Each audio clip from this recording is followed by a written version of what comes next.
اهلا وسهلا بيك في الحلقه الثانيه من كورس تعليم المونتاج. في الفيديو بتاع النهارده اعلمك 5 اساسيات تعملهم في فيديو المونتاج بتاعك عشان يطلع معاك باحسن احترافيه ويطلع الكلام متنسق بنفس الكلام اللي انا بقوله بالظبط كده، والفيديو بتاعك يبقى حلو. فقبل ما ابدا الفيديو ما تنساش تصلي على النبي عليه الصلاه والسلام وحط لايك للفيديو. ايوه يا اسطى حط لايك يا اسطى، عيب يا اسطى حط لايك يا اسطى عشان يقدر يساعد في نشر الفيديو كده يا اسطى. حط لايك وشجع اخوك يا عم في كومنت حلو يا اسطى، واشتراك في القناه لو انت لسه ما اشتركتش، ويلا بينا. معلش بقى يا جماعة، احنا بنصور بكاميرا تليفون أرضي، معلش عشان الكاميرا بتاعتنا باظت، العدسة بتاعتها باظت، والمايك بتاعنا كمان مش موجود، فالحالة بايظة، فأي عيب فاهم ازاي؟ فخلاص بقى مش مهم، استحمل بقى الكاميرا دي خلاص. أنا قلت برضه الفيديو يكون ممل لو لوحديها كده، لو التسجيل طلع لوحدي يكون الفيديو ممل، بس لازم أطلع معاك يعني كده عشان أحس إن في فيديو بجد. فيلا بينا. أول حاجة ده يا صاحبي اضغط عليها ضيف مشروع جديد، تمام؟ هتجيب المشروع بتاعك، هتجيب شوكات دي. بعد كده الخمس حاجات اللي عايز اقول لك عليهم، اول حاجه اللي هي التلوين. اول ما تنزل فيديو زي كده او تحط الفيديو، تمام، تيجي دايس عليه، تجيب اول حاجه تعمل فيها تلون الفيديو الاول، ظبط الاضاءه بتاعته الالوان بتاعته عشان الفيديو بتاعك ما يقعدش تقطع في الاول وتعمل وحاجات زي كده. فانت اول حاجه اظبطها الالوان، هنجيب الضغط، تمام، هتجيب اتش سي ال اول حاجه. ظبط الالوان اللي عندك يا صاحبي. عندك هنا في اللون ده، ظبط فيه شويه، تمام.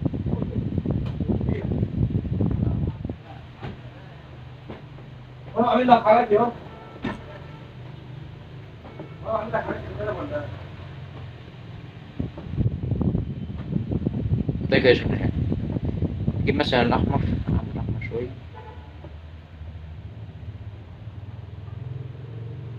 ده مع التمسكه من هنا. الازرق عندنا كده على الاخر. انت لو واخد بالك ان الالوان بتتحرك اهي، يعني الازرق اهو الستاره اهي بتتحرك اهي،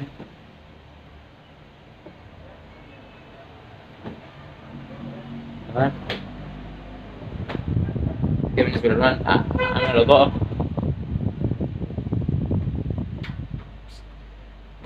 على اللحظات البارزه دي شويه، وهات لي يا صاحبي السطوع اللي هو السطوع الاولاني ده، وطيه سيكه من نفسي كده الفيديو عامل ازاي،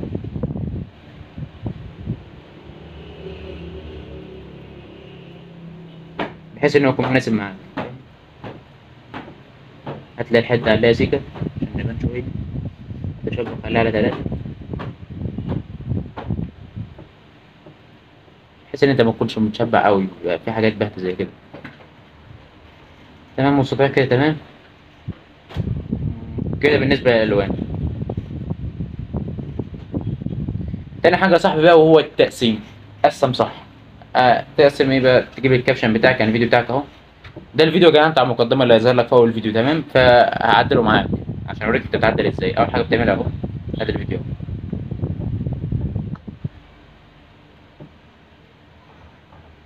اهلا وسهلا بيك في الحلقه الثانيه. بس قبل ما تقسم بقى في حاجه عايز اقول لك عليها. اظبط الصوت بتاعك عشان ما تقعدش لما تقطع تقعد تظبط الصوت واحده واحده، كل فيديو لوحده، فاهم؟ مثلا خلي الصوت هنا على 220 225، تمام كده مظبوط، تمام، حلو قوي. بعد كده قسم بقى الفيديو بتاعك. اهلا وسهلا بيك في الحلقه الثانيه من كورس تعليم المونتاج.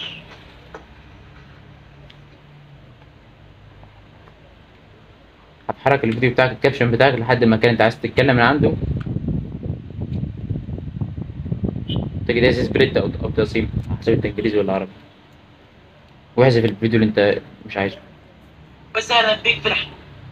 قدم دي شويه عشان نجيب الكلمه الاولانيه، اهلا وسهلا. كمان اهلا وسهلا بك. اهلا وسهلا بك في الحلقه الثانيه من كورس تعليم المونتاج. لحد الاخر كده عامل سبريت، تمام. شوف الباقي. في حلقه النهارده اعلمك 5 اساسيات تتعلمهم في المونتاج مش طبعا انا بتلخبط اهو، شوف يعني الفيديو بالمونتاج ولا المونتاج، شوف انا بتلخبط ازاي. شايف يعني الفيديو مش اي كلام بتقوله كده بتطلع تقوله وخلاص في حلقه وترتب، النهارده لا. اعلمك 5 اساسيات تتعلم. خمسه في الحلقه النهارده اعلمك 5 اساسيات تعملهم في الفيديو بتاع المونتاج بتاعك عشان تطلعه بجوده حلوه وكل حاجه تمام. المهم قدم كده لحد المكان انت عارف انه فيه الصح، بس انت قافل على الاخر كده، متنساش تمسح العلامه المية ها، عشان ما تخزوقش في اخر الفيديو. برجع كده من اول بدايه الكلام واعمل الكابشن بتاعك اللي هو من هنا.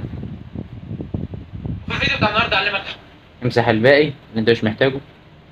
فكده بدايه الفيديو اهي. اهلا وسهلا بيك في الحلقه الثانيه من كورس تعليم المونتاج. في الفيديو بتاع النهارده اعلمك 5 ازاي تعمله في فيديو المونتاج بتاعك عشان يطلع كده اول حاجه لو انت الفيديو تمام، بعد كده عليت الصوت بتاعه، ظبطت الصوت بتاعه. تالت حاجه اللي هو التقسيم، فشت الاماكن اللي هي مش محتاجه اللي هي متفرغه من الكلام، وظبطت الفيديو بتاعي من حيث التقسيم بتاعه. تروح على المؤثرات بتاعتك او الحاجات اللي انت تحطها او الساوندات بتاعتك الصوت. فتحط هنا مثلا مؤثر زي ايه، انا بحب المؤثر ده بصراحه. اهلا وسهلا بيك في الحلقه الثانيه. تظبط له السرعه بتاعته. اهلا وسهلا بيك في الحلقه. اهلا وسهلا بيك. الاجواء بتاعته عايزه عاليه ولا صغيره شويه. اهلا وسهلا بيك في الحلقه الثانيه من كورس. تدوس على صح، شده لحد الاخر، شد الشريط لحد الاخر عشان انزل معاكم بقيه الفيديو. هتجي هنا في هنا، بص شايف الحته دي كده، دوس عليها اللي هي الانتقالات. هتجي لك هنا حاجات كتير قوي للانتقالات. بص يعني الفيديو بص ينتقل ازاي في الفيديو بتاع النهارده بين المشهدين. فانت انا بختار على طول دايما بحبها اللي هي وهج 2. في الفيديو بتاع النهارده كده انت حطيت مؤثرات الفيديو بتاعك وظبطت التقسيم بتاعه وظبطت كمان الصوت وظبطت الالوان. بعد كده الحاجه رقم 5 هتعمل ايه بقى؟ هتروح تحط الساوندات بتاع الحاجات زي دي. يعني في هنا انتقاله زي كده، شفت بيبقى ليها صوت بيتحط. فانت تروح هنا على ايه، تدوس على الصوت، بعد كده المؤثرات الصوتيه، وهتقلب هنا على بيبر. في واحده هنا اسمها بيبر افكت تقريبا او حاجه زي كده. هو ده المؤثر انت عايزه. لو ما لقيتش المؤثرات بتاعتك في الرايج او في الحاجات التانيه ممكن تبحث عنه، بس تبحث عنه بالانجليزي. فهو ده اللي انا بختاره على طول. تدوس الاضافه وتظبطه مع الانتقاله بالظبط. تجيب الشريط بتاعه مع الانتقاله بالظبط. اول ما تبدا الانتقاله يبدا معاه الصوت زي كده. في الفيديو بتاع النهارده خدت بالك؟ في الفيديو بتاع النهارده يبقى كده يا صاحبي انت عملت ايه؟ عملت اول حاجه ظبطت الالوان بتاع الفيديو بتاعك. تاني حاجه عليت الصوت بتاعه عشان ما تقعدش كل مشهد تقعد تعلي في الصوت بتاعه فيعلى مره واحده. تالت حاجه عملت التقسيم بتاع الفيديو، حشت الاماكن المتفرغه منه اللي ملهاش لازمه. بعد كده رابع حاجه حطيت الانتقالات بين كل فيديو لوحديه، وحطيت الساوند افكت بتاعهم. خامس حاجه لو انت عايز مزيكا معاك في الفيديو او حاجه عشان تبقى الفيديو بتاعك سلس فانت بتحطها. فهروح احطها دلوقتي. انا بستخدمها على طول من الساوند افكت على طول. هتروح على المؤثرات الصوتيه دي انا بستخدمها على طول. هتروح في البحث، انا بكتب على طول، بستخدم على طول افتر او لا اباوت تمام 30. المزاج اللي انا بستخدمها على طول في المقدمه. هندوس على البحث هتجيلك على طول اهي، هي دي. هتدوس على اضافه اللي هي الزائد دي واشد الشريط بتاعها لحد اول فيديو تمام. هتروح تظبط الصوت بتاعها عشان ما الصوت بتاعها مش هيوش على الكلام بتاعك الفيديو اللي انت بتقوله. هتحط الصوت تقريبا لحد 15. اهلا وسهلا بيك في الحلقه الثانيه بالظبط كده. هتعمل لها تدريج ان هي تظهر واحده واحده، بعد كده تبدا تعلى عشان ما تظهرش كده مره واحده يبقى شكلها مش اللي هو حلو شويه.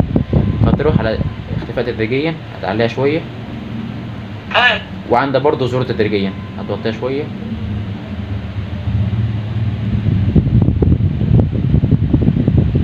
بحيث برضه ان تنتهي واحده واحده.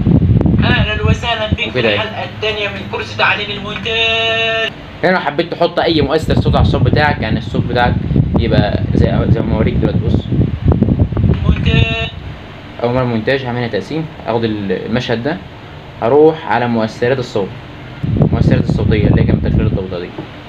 هختار اي واحد من هي المؤثرات دي.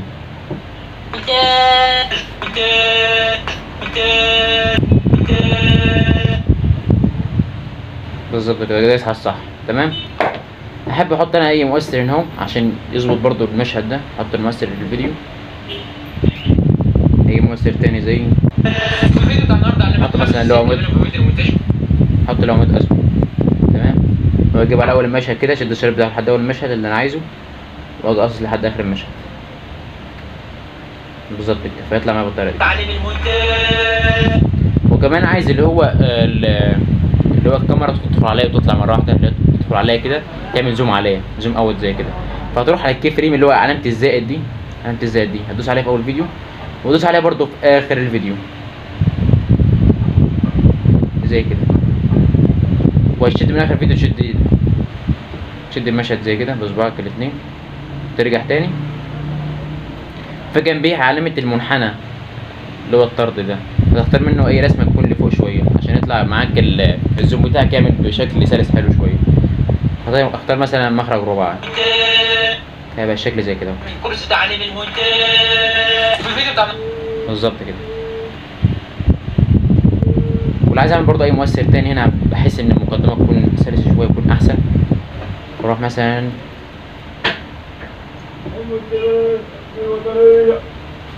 اهلا وسهلا بيك في الحلقه الثانيه من كورس تعليم المونتاج.